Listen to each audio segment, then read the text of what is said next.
El día de hoy vamos a hablar sobre los gráficos en investigación en salud, cómo debe ser el formato adecuado, qué es lo que debemos hacer, qué es lo que no debemos hacer para mostrar nuestros gráficos, para mostrar de una manera, mejor manera nuestros resultados.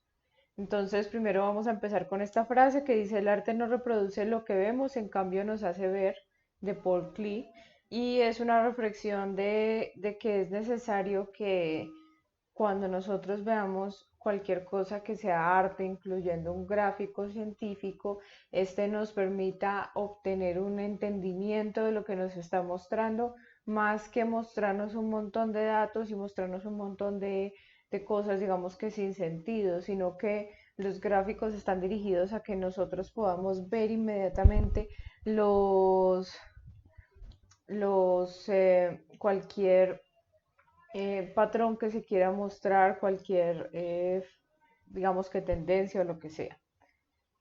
Entonces vamos a ver primero cuáles son los software que existen para graficar, las indicaciones para el uso de gráficos, las normas generales de los gráficos, el gráfico adecuado según el tipo de datos y qué debo evitar en mi gráfico. Eh, Vamos a empezar entonces con los software para graficar. Existen diferentes tipos de software que se pueden utilizar para graficar. Seguramente habrá otros que no están en estos que les voy a mostrar aquí. Acá muestro los que son más comunes dentro de la investigación en salud. Y el día de hoy vamos a hablar de algunas cosas para tener en cuenta con Excel. Nosotros vamos a ver solamente, voy a darles unas instrucciones de cómo hacer gráficos en Excel. No van a ser parte de esta presentación, sino que van a estar en una presentación aparte que también voy a subir al sistema.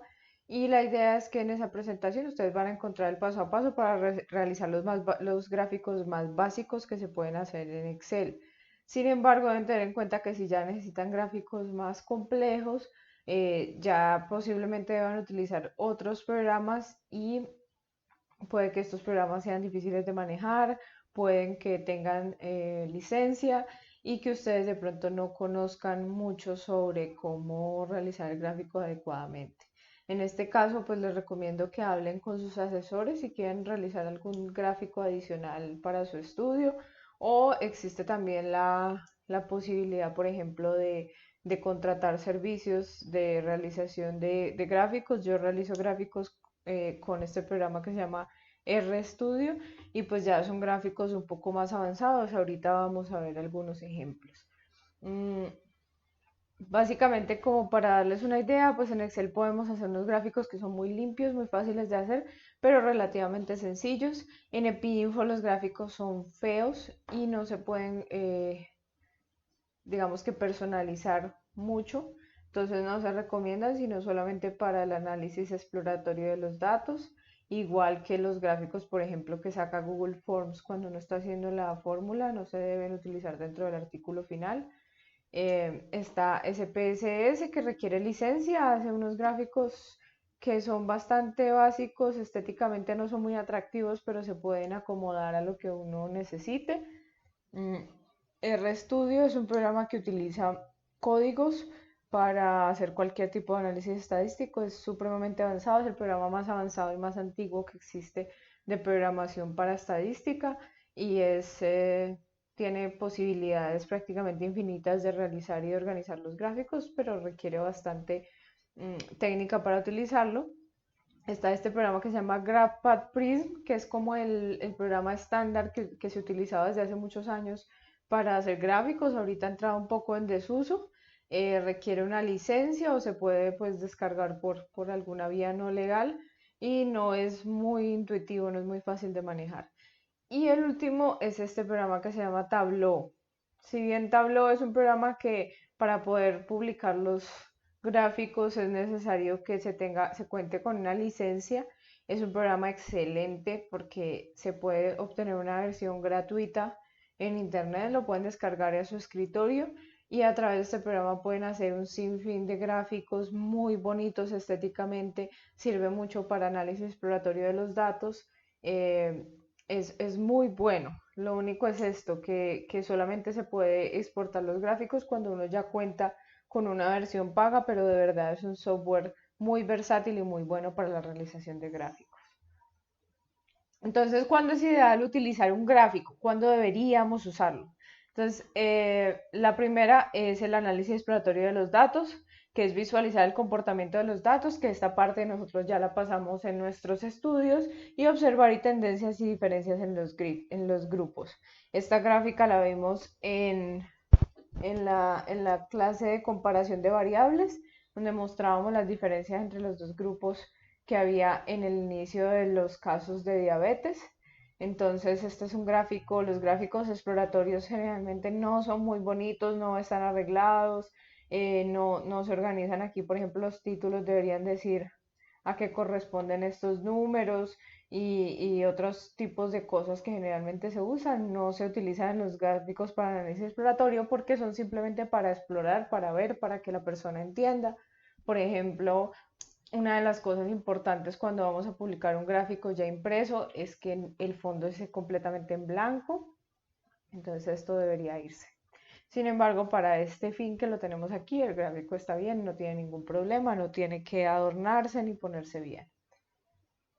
Otra opción sería para explorar la relación entre dos o más variables. Entonces, este es un artículo publicado por el grupo de farmacología donde vemos en el tiempo cómo se va aumentando el número de casos de Zika, que es esta gris clarita, y el número de casos de Guillain-Barré en la población colombiana. Esto fue cuando empezó la epidemia de Zika en Colombia. Entonces, este es un gráfico para mostrar una tendencia relativamente sencillo, no tiene mayor cosa, pero es muy gráfico, por decirlo así, es muy claro lo que está mostrando y no hay necesidad de hacer una mayor interpretación o mirar mucho los números en sí. Otra opción sería mostrar contraste o patrones entre diferentes grupos o mostrar datos que se salen de este patrón. Entonces, este es un estudio sobre automedicación en la ciudad de Pereira que publicamos hace unos años en la revista Biomédica. Y como podemos ver aquí, dependiendo del síntoma que la persona estaba tratando de aliviar, era diferente cómo se iba a comportar. Entonces, si eran alergias, era cuando más generalmente iban al médico, igual que las infecciones, mientras que en gripa generalmente era muy baja el porcentaje de consulta y era muy alto el porcentaje de automedicación. Entonces, esta flecha no se incluye dentro del artículo, pero se puso acá para mostrar que aquí lo que queremos ver es el patrón de diferencia entre varios grupos. Otra opción es cuando los datos son mucho más fáciles de mostrar e interpretar en un gráfico que en un texto. Entonces aquí hay un ejemplo súper claro. Este artículo ya salió publicado, pero entonces vemos cómo esta era la tabla original, esta que aparece acá, y si miramos esta tabla es realmente imposible saber cuáles son las tendencias, cuáles son las agrupaciones de los datos, qué es lo que nos está mostrando en sí. En cambio, cuando ya venimos aquí, podemos ver claramente los patrones, podemos ver que hay como tres grupos de personas y que se comportan dos grupos muy similares y que hay otro grupo diferente. Entonces, de entrada, ya estamos haciéndonos una idea sin necesidad de saber tanto sobre qué son los datos en sí. Entonces, cuando tenemos datos que son muy complejos, cuando tenemos tablas que son supremamente largas, que nosotros no sabemos qué hacer con estas tablas tan largas o que son datos cruzados entre varios grupos que de pronto es muy difícil verlos en números, qué significan o cómo se comportan, entonces este tipo de gráficos nos pueden ayudar bastante. Otra opción sería mostrar la evolución en el tiempo. Este es también nuestro estudio de benzodiazepinas y pues básicamente esto es un gráfico de sobrevida donde mostramos la diferencia en el dejar de utilizar medicamentos entre los que usaban antiepilépticos y no utilizaban. Este gráfico de sobrevida no lo vamos a cubrir dentro del curso. Si ustedes de pronto tienen algún estudio que requiere este tipo de gráficos, tendrían que utilizar ya sea R o SPSS, que son las opciones que pueden realizarlos. Y cuando no utilizar un gráfico, entonces, primero cuando el gráfico ocupa mucho más espacio del que ocuparían los mismos datos en el texto. Entonces, por ejemplo, este torta es bastante visible, vemos que tenemos el género y tenemos dos números y pues básicamente este gráfico sería un pedazo bastante grande de nuestro texto, mientras que solamente podríamos decir qué porcentaje eran mujeres y con esto ya tendríamos una idea de la distribución de sexo de la población. Este es otro estudio que realizaron unos estudiantes también de aquí de la universidad, me mandaron este gráfico y vemos que hay varias cosas notorias. La primera es que hay unas categorías vacías, que esto no debería suceder. Esto ya de por sí me habla de que es muy posible que este gráfico no sea necesario, porque si tenemos 6 categorías y 2 de ellas están vacías, pues seguramente las otras 4 se podrían hablar. Y por otro lado, si miramos aquí los números, estos son frecuencias, que no está, digamos, le faltaría aquí, ahorita vamos a ver qué le falta, qué es cada cosa. Y aquí tenemos 2 y aquí tenemos 3, o sea que la diferencia es de 1 entre estos dos, pero como son, o sea, de una persona, pero como se ve así, se ve bastante grande la diferencia. Entonces este gráfico tendría como a sobreestimar ciertas cosas, sabiendo que en realidad la población es muy pequeña. Normas generales de los gráficos. El mejor gráfico es aquel que da al espectador la mayor cantidad de ideas en el menor tiempo con la menor tinta en el menor espacio. Entonces en los gráficos no vamos a tratar de hacerlos súper complejos, llenos de colores, llenos de texto, sino que todo lo contrario, tenemos que reducirlos al máximo y volverlos muy simples. ¿Cuáles son las normas generales de los gráficos? Uno, que debe explicarse por sí mismo, no utilizar abreviaturas, a no ser de que sean estrictamente necesarias. Todas las partes del gráfico deben estar explicadas o descritas. No va a haber nada en el gráfico que uno mire y diga, ¿qué es esto? No entiendo de qué estamos hablando. Grandes leyendas y nombres de eje y utilizar máximo 3 tamaños de letra dentro de todo el gráfico. Entonces, las partes esenciales del gráfico, entonces tenemos el título, que ya vamos a ver cuáles son las especificaciones que tiene que tener ese título. Las variables dependientes en el eje Y y en el eje X, entonces en el eje Y va a ir la variable dependiente y en el eje X va a ir la variable independiente, o sea, esta es la variable que explica y esta es la variable que se está tratando de explicar o la variable del resultado. Etiqueta en cada eje incluyendo el nombre de las variables y las unidades, entonces siempre los dos ejes deben estar etiquetados y debe decir a qué se refiere. La escala debe ser uniforme, que suba el mismo intervalo entre cada espacio y que los valores estén claramente graficados y conectados de una manera adecuada. Si es necesario, se debe utilizar una clave o una leyenda y se debe referir esa leyenda dentro del gráfico para que la persona sepa cuándo revisarlo. Este es el contenido del título del gráfico, entonces tiene que tener las mediciones incluidas, la población y tamaño de muestra, el periodo de estudio, el tipo de datos, el método utilizado para los análisis y la fuente de los datos si es el caso, si es una fuente externa, por ejemplo. Entonces, todos estos contenidos deben estar dentro del nombre, son muy parecidos a los de las tablas y es algo muy importante de tener en cuenta siempre de escribir muy bien esto, porque la idea es que si yo sacara mi gráfico de mi estudio y me lo llevara y lo cortara solito y se lo mostrara a alguien, solamente el título y el gráfico, esa persona debería ser capaz de entender de qué se trata ese gráfico. Entonces aquí tenemos un ejemplo de un artículo muy reciente sobre el uso de antibióticos y entonces tenemos aquí que las etiquetas y las escalas están muy bien puestas en cada uno de los ejes y tenemos 3 categorías con colorcitos y aparte, y pues digamos que están graficados como barras y se puede ver el intervalo de confianza para cada una. Entonces, por ejemplo, acá si vemos que este intervalo de confianza no se toca con estos dos, eso quiere decir que había una diferencia significativa. Es decir, que había mucho más apropiados que inapropiados o sin indicación. En cambio, por ejemplo, si vemos la barrita también es alta, pero el intervalo de confianza es muy amplio. Entonces se cruza con estos dos y no habría diferencia en el tipo de indicación con la cual se utilizó. Este es un gráfico bastante sencillo de leer, muy atractivo, muy bonito. Hay que tener en cuenta que este gráfico está publicado en una revista científica y que para poder publicar gráficos de colores es necesario pagar. En este momento pues se está haciendo una transición porque esto se debe a que antes tocaba imprimir las revistas, sin embargo aún sigue siendo así por ahora. Entonces, este es un gráfico bastante bueno, bastante sencillo. Miren que no se incluyen muchas variables, es relativamente agrupado todo y fácil de leer.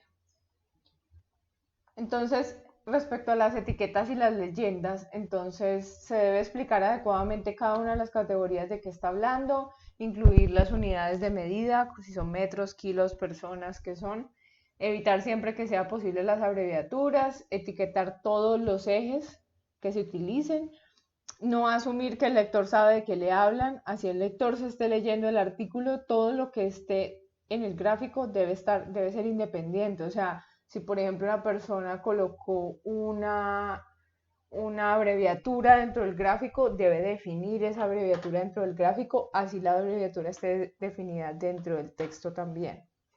Y etiquetar los datos directamente o mediante leyendas. Esto es opcional, pero aquí vemos en este caso se hizo los diferentes numeritos y esto nos permite hacer una comparación rápida de los datos sin tener que hacer muchos cálculos. Sin embargo, no siempre es lo ideal, no siempre es necesario etiquetar los datos y entre más datos, pues menos etiquetas y menos números deberíamos utilizar. El formato de un gráfico para una presentación o póster. Entonces recordemos que todo lo que nosotros presentemos debe adaptarse siempre a nuestro público. Si yo estoy presentándole a la población de estudio, a las personas que están en la comunidad, no les puedo llevar mi artículo científico completo porque esas personas no lo van a comprender. Entonces, siempre puede que presente el mismo artículo o el mismo estudio en 5 partes diferentes y tenga que hacer 5 presentaciones diferentes porque cada público va a tener unas necesidades y va a querer que le muestren exactamente lo que ese público está buscando. Entonces siempre piensen en eso, qué es eso que ese público en especial puede recibir de lo que ustedes le van a mostrar. Entonces asegúrense de que todas las partes del gráfico son visibles desde una distancia considerable. Consideren las características de la audiencia, utilice gráficos sencillos, fáciles de explicar y que usted entienda. Nunca salgan a presentar un gráfico que ustedes mismos no lo entienden bien. Esta es una recomendación que les doy para el resto de su vida.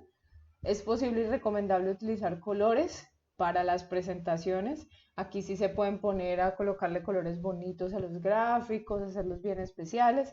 Utilice una imagen de buena resolución, siempre presten la atención a eso, no coloquen, no peguen los gráficos de Excel como una imagen y después los vuelven grandes porque muchas veces no se van a leer bien. Y muestre gráficos para las cosas que quiera resaltar. Entonces, siempre pensemos que un gráfico, bueno, primero los gráficos ayudan mucho a que un artículo suba su categoría de cómo se ve. Inmediatamente le da una visión diferente al lector, lo sube un poco. Pero no debemos utilizar muchos gráficos, sino que los gráficos son solamente cuando nosotros queremos o resaltar un resultado en especial o mostrar algún resultado en especial que no podemos mostrar de otra manera. Entonces, siempre debemos restringir el número de gráficos a los resultados y siempre traten de no mostrar cosas como con una sola variable, como lo que veíamos ahora del estrato que mostraba una sola variable, sino que siempre tratemos de que esto nos enriquezca y que si vamos a hacer un gráfico, por lo menos lo hagamos cruzando dos variables para que tengamos un poco más de datos que mostrar y que comparar. Y es posible que cuando hagamos esto nos encontremos patrones que de pronto no se ven cuando vemos los datos como si fueran números. El formato de gráficos para un documento, entonces el tamaño del texto generalmente es el mismo que se usa en las tablas. Asegúrese de que todos los textos son legibles en el tamaño final del gráfico. Esto también aplica para la presentación. No colocarlo muy pequeño en los textos. Si las personas se hacen muy grandes, muy lejos, sobre todo si es un auditorio muy grande, no van a alcanzar a leerlo. Generalmente a blanco y negro. Y el tamaño depende del formato de la revista. La numeración se debe hacer arábiga según el orden de aparición de los gráficos en el texto y hay que tener en cuenta que la numeración de los gráficos y la numeración de las tablas es independiente, pero las dos son con números arábicos.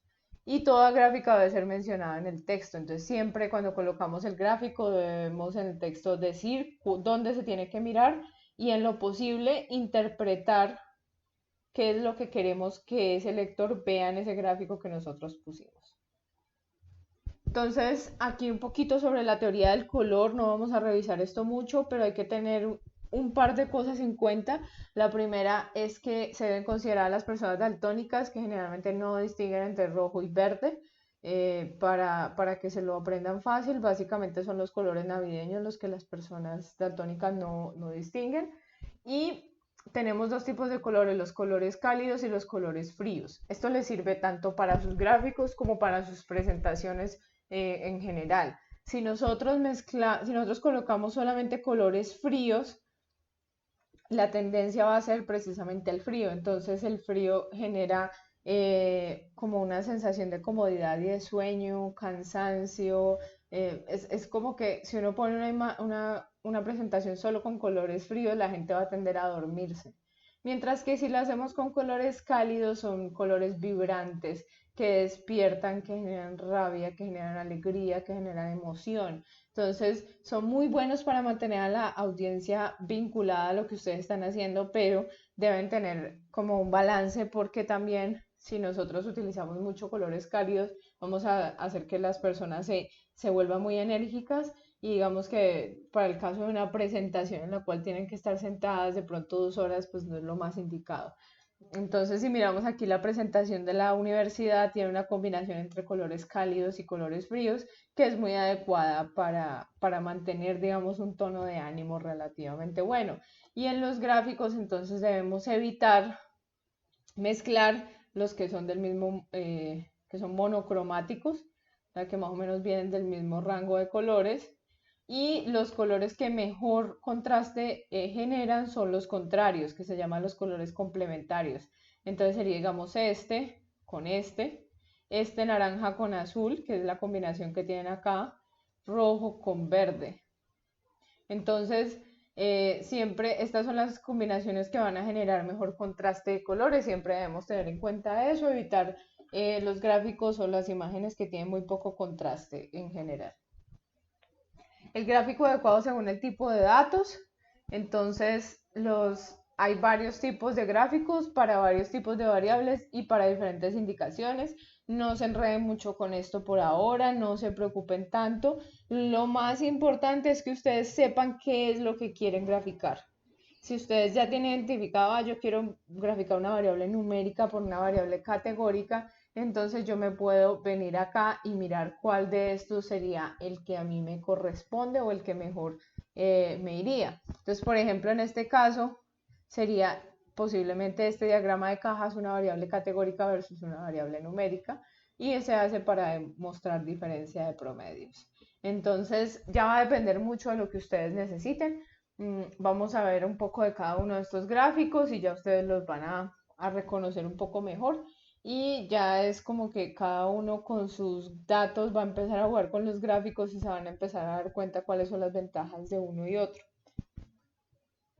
Entonces, para graficar variables categóricas, como por ejemplo la escolaridad, el país o el color, tenemos el diagrama de barras, el diagrama de torta y el diagrama de cajas. El diagrama de barras son estos que se ven acá, no, perdón, este y este no, este sería un histograma. Entonces el diagrama de barras tiene como característica que son variables categóricas, si miramos acá, diferente a este que son rangos de números, acá también son categóricas y permite comparar varias variables categóricas, o sea, aquí hay una y aquí habría otra, y esto es un porcentaje. Entonces, este sería uno. El diagrama de torta no se utiliza mucho en general en investigación en salud porque generalmente se utiliza para muy pocas categorías, máximo 3 o 4, máximo 5, pero debemos tener en cuenta que pues si digamos son estos 4 datos posiblemente los podamos escribir mejor en el texto y no gastarían tanto espacio. Se podría colocar de pronto en una presentación como para dar una imagen muy rápida y muy clara de la distribución de los datos, pero no en el artículo científico. La diferenciación de variables categóricas entonces se hace mediante algunas, digamos que formas. Los ejemplos de variables categóricas serían la escolaridad, el país, el color o los grupos. Opciones para agrupar estas variables categóricas, pues ya vimos que están las barras, pero también podemos utilizar entonces estas formas, diferentes formas, ya vamos a ver cómo. Colores, las formas sin relleno, formas con rayitas o el grosor de las líneas, el tipo de líneas, el color de las líneas. Entonces hay diferentes opciones ya dependiendo de lo que necesitemos. Y para las variables numéricas continuas son un poco distintas. Entonces aquí ya hablamos de espectro de colores, sería una opción. De área, tamaño del circulito significa el tamaño del número.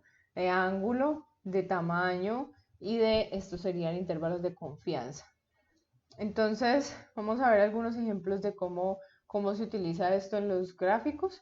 Los gráficos para variables numéricas continuas, tenemos por ejemplo aquí está, este sería el histograma, donde tenemos, esto es un diagrama de densidad, lo que quiere decir que si nosotros hacemos como una lineecita acá, por debajo, por encima de los datos, esta sería la densidad de los datos. O sea, esta es la manera en la que se comportan los datos y aquí estaría el 100% de los datos. Y lo que nos está mostrando es la distribución de los datos a través de una variable numérica. Esta es la primera opción. También tenemos, esto es un diagrama de dispersión, que lo que grafica es un diagrama, son puntos cardinales. Es decir, si yo me vengo hasta acá y cruzo con este, entonces litros de tinta sería 0.45 y el número de errores supongamos que es 16. Entonces cruza esos dos valores y va generando un punto por cada una de las mediciones y a través de esto se puede, por ejemplo, ver tendencias de cómo evolucionan los datos. Entonces esta sería numérica versus numérica, mientras que esta sería solamente una variable numérica y este sería para variables, para un diagrama de líneas para agrupar variables categóricas. Entonces aquí está el número de casos de malaria por Risaralda y por Pueblo Rico en todos estos años, en todo este rango de años. Y aquí vemos una línea de tendencia, entonces la línea tiende a ser un poquito hacia arriba, teniendo en cuenta que esto es una tendencia lineal, o sea, ya mira una línea perfecta, no mira que aquí pues hay una fluctuación de los datos, ¿no? Entonces, aquí podemos comparar entre los dos grupos y básicamente lo que estamos viendo aquí es que la mayoría de los casos de Risaralda de malaria son directamente de Pueblo Rico y que la incidencia de malaria en Risaralda está directamente o está determinada en gran parte por la incidencia de malaria en Pueblo Rico. Este es un diagrama de cajas. Este es un poco, yo sé que en Excel se puede hacer, pero no conozco exactamente la metodología porque creo que lo utilizan es más para el tema de costos. Pero estos diagramas de cajas son muy buenos para variables numéricas versus variables categóricas. Entonces en este caso tenemos los puntajes Z para nutrición en niños de Risaralda, que van desde 0 a 6 y a menos 6. Y aquí lo que estamos graficando son promedios. Entonces aquí aparece el promedio, la línea gruesita, y aquí aparece esto constituye del 25 al 75% de los datos, o sea, la mitad de los datos están aquí en este cuadrito, lo mismo que este, y el resto de los datos se distribuiría hacia acá y hacia acá. Entonces acá ya serían los datos extremos, el 99%. Todos estos que aparecen como puntos son el 99%.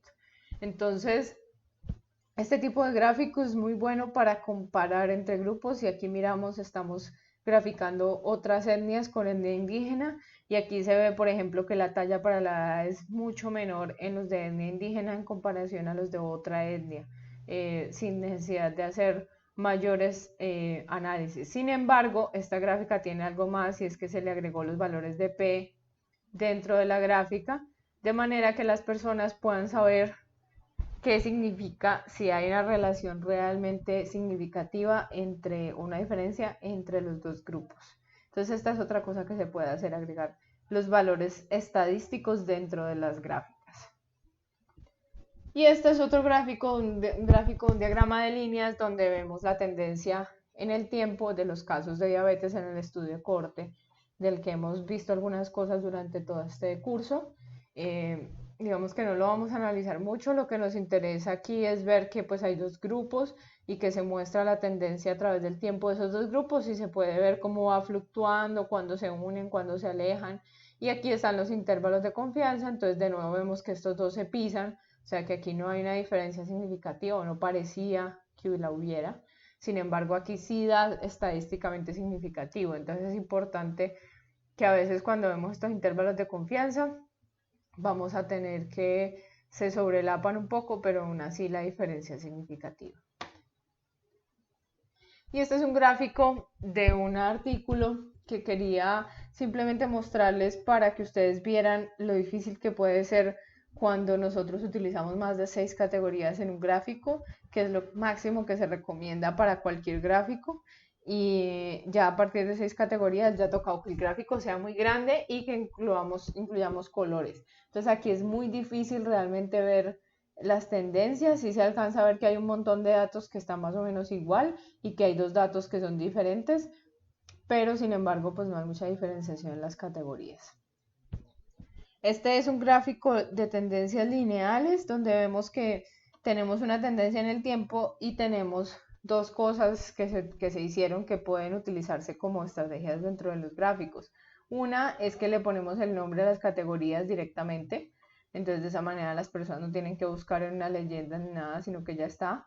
Y dos es que utilizan formas para diferenciar las categorías. Si bien las categorías no se cruzan, sí es súper claro cuando ya vemos las formitas de cada una que corresponden a categorías diferentes y digamos que hace mucho más visual el artículo. ¿Qué debo evitar en mi gráfico? Entonces, utilizar perspectivas 3D están completamente eh, proscritas, por decirlo así, en la literatura científica, porque pueden alterar la percepción de los datos. No se utilizan, este 8% se ve súper grande aquí. También tenemos el exceso de información, entonces si miramos aquí está, estos tienen un montón de líneas diferentes, tienen como líneas cruzando diferentes partes y fuera de eso entonces vemos que aquí están los datos y aquí también están los mismos datos, entonces ya es como datos redundantes. Y tapar el gráfico con algún objeto, no se debe utilizar lo que está aquí, lo que vemos acá. Entonces, para esto, pues organizamos simplemente la etiqueta de otra manera para que no nos tape. Este, pues, es un gráfico para mostrarles varias cosas que no se deben usar. El fondo negro, aquí hay un total 25 que no se ve. Todo está en mayúsculas, que eso tampoco se debe utilizar. Y pues básicamente el gráfico tampoco es necesario por lo que está mostrando. Lo mismo aquí tenemos otro que dice edad medicina. El título no es claro a qué se refiere, no tiene una redacción adecuada y aquí repite edad, edad, edad y miren que es un gráfico para mostrar que básicamente estaba agrupado en dos grupos grandes y que había otro grupo que era chiquitico. Entonces, estos gráficos se pueden evitar. Entonces, lo que vamos a hacer es que cada uno de ustedes va a encontrar dentro de su estudio al menos un resultado que quieren graficar. Idealmente que sea un resultado que les llame la atención, que sea interesante, que lo quieran mostrar. Las instrucciones para crear los gráficos se encuentran en el campus interactivo, carpeta de estudios cuantitativos. Ahí van a encontrar las instrucciones para Excel. Como les digo, si ustedes necesitan gráficos un poco más complejos, pueden pedirle ayuda a sus asesores para que ellos, con los programas que ellos utilicen, les ayuden. O si ya de pronto tienen alguna duda concreta de cómo hacer con alguna opción en Excel, pueden buscarlo en Internet o pueden preguntarme a mí. La mayoría de la información está en Internet, sin embargo, sé que, pues, que hay algunas cosas que no son tan fáciles de encontrar. Y ya está disponible la guía para las entregas finales de PS4 en el campus interactivo para que por favor la miren y empiecen a adaptar su documento. Tengan en cuenta que esa va a ser la guía que vamos a utilizar para la calificación, que esté todo lo que está ahí y que esté de la manera en la que dice ahí, sobre todo lo que tiene que ver con las listas de chequeo para cada uno de los artículos. Entonces, esto fue todo. Muchas gracias por su atención en esta ocasión y estaremos en contacto.